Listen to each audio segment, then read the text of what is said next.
Hi there, my name is Andrew Brown, and welcome to Primary and Secondary Protein Structure. This video will take you through the basics of primary and secondary structure. We'll start off by defining the level of organization constituted by each, and then move on to noteworthy examples of secondary structure and the unique properties of the amino acid proline. After watching this video, you should be able to answer questions like this one, which asks you to identify the level of protein structure in which covalent bonds are the only stabilizing element present. Okay, so we will begin our exploration of the levels of protein structure with the anatomy of the protein, known as primary structure. Primary structure refers to the identity of each amino acid in a polypeptide chain. We always read from amino to carboxy terminus, which often happens to be from left to right. For the segment of fibroin pictured here, we can use three-letter abbreviations to describe the linear arrangement of amino acids. For a chain of glycine, serine, glycine, alanine, glycine, and alanine, it looks like this. Oftentimes scientists, and thus the MCAT test makers too, will use one-letter abbreviations instead. For the sequence you have been given here, the first letter of each amino acid happens to coincide with its one-letter abbreviation. However, it is worth noting that this is not always the case, as several amino acids start with the same letter. Therefore, you're going to want to devote some study time to knowing all 20. The next component of primary structure is recognizing how each amino acid is oriented in space.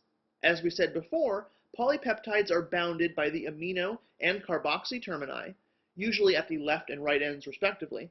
In between, the amino acids are sometimes referred to as residues, each with their own amino group in blue and carboxyl oxygen in red. Whether it's glycine or histidine, all amino acids have a side chain, although for simplicity's sake, side chains are often just represented by the letter R.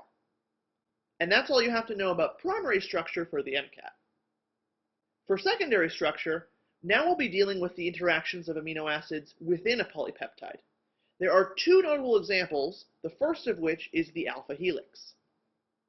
The corkscrew or helical design of some polypeptides is a direct result of hydrogen bonding. Because of the relative electron density of the carbonyl oxygen and the electron poor character of amino hydrogens, stacking of the two functional groups in the helix orientation creates an ideal situation for hydrogen bond formation. Keep in mind, this is not DNA we're talking about here, so there are no hydrogen bonds occurring across the helix between amino acids on either side.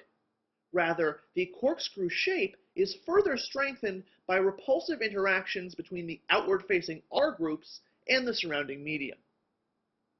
The other well-known example of secondary structure in amino acid chemistry is the beta-pleated sheet, or simply the beta sheet. Now, beta sheets contain the same types of stabilizing interactions that we saw in alpha helices. Adjacent carbonyl oxygens and amino hydrogens form hydrogen bonds. The determinant of which secondary structure will form in a given polypeptide is outside the scope of the MCAT, but it's based largely on primary structure. Certain amino acids are conducive to alpha helix formation, while others tend to form beta sheets. One notable difference between the two structures is that beta sheets are linear. This feature is also R group stabilized. With half of them pointing upward and the other half pointing downward, interactions between these groups and the surrounding medium lock the beta sheet in place. Another element affecting secondary structure that we must introduce is the proline residue. Proline is an amino acid just like the others we have covered thus far. However, its side chain links back to the amino acid backbone at its amide nitrogen, creating a ring and thus a substantial kink in the amino acid backbone. When proline is introduced into a polypeptide, it disrupts the linear orientation, creating peptides with noticeable turns. And with that, we've completed the material that this video will cover. Now, let's apply what you've learned on a couple practice questions. This first one is asking you about the level of protein structure that involves covalent bonds only. The answer should be A. Remember, primary structure is just about the order of amino acids in a peptide linked by covalent bonds. We don't get into hydrogen bonds or dipole interactions until secondary structure and beyond. The next question now presents you with a situation involving X-ray crystallography diffraction patterns, and you're tasked with deciding which of the following would likely produce a similar pattern to that of DNA. The answer should be B. DNA is largely organized into double helices, so it makes sense that the alpha single helix would be somewhat similar. Before we finish, let's review what was covered in this video. We started off with primary structure, which is the linear chain of amino acids involving covalent bonds only.